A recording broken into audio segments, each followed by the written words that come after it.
புத்தாண்டில் உங்களுக்கு ஒரு நற்செய்தி காத்திருக்கிறது.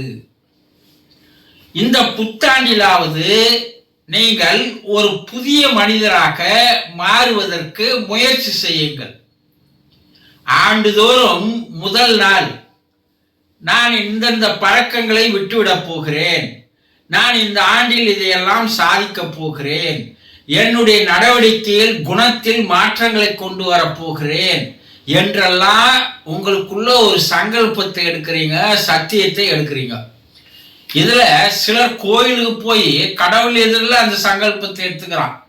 ஒரு சிலர் டைரியில முதல் நாள் என்று இந்த ஆண்டு நான் இதை செய்து சாதிக்க போகிறேன் என்று எழுதி வைக்கிறான். இந்த உறுதிமொழி, இந்த சத்தியம், இந்த சங்கல்பம் எப்பவாவது மாறி இருக்கிறதா? இல்ல அதன்படி நடந்துதான் இருக்கிறீங்களா? பழைய குருடி கதுவை திரண்டு என்ற மாதிரி திரும்ப பழைய வாழ்க்கைக்கு போய் விடுகிறீர்கள் இல்லையா? நீங்கள் மாறுவதே இல்லை. பிரபஞ்சம் மாறுகிறது, உலகம் மாறுகிறது, விஞ்ஞானம் மாறுகிறது, அறிவியல் மாறுகிறது, எல்லாம் மாறுகிறது.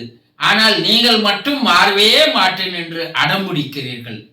பிரபஞ்சம் உங்களுக்கு ஒரு நற்செய்தியாக எப்போது இதையெல்லாம் செய்வீர்கள் என்று காத்து கொண்டிருக்கிறது, உதவி செய்ய காத்து கொண்டிருக்கிறது.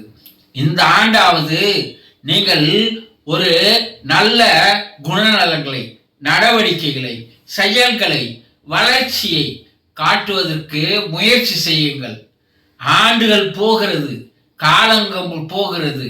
நீங்கள் வளரவில்லை என்றால் வீணான ஒரு வாழ்க்கையை வாழ்வதை விட செத்து மடிவதே மேல் என்பதை புரிந்து கொள்ளுங்கள்.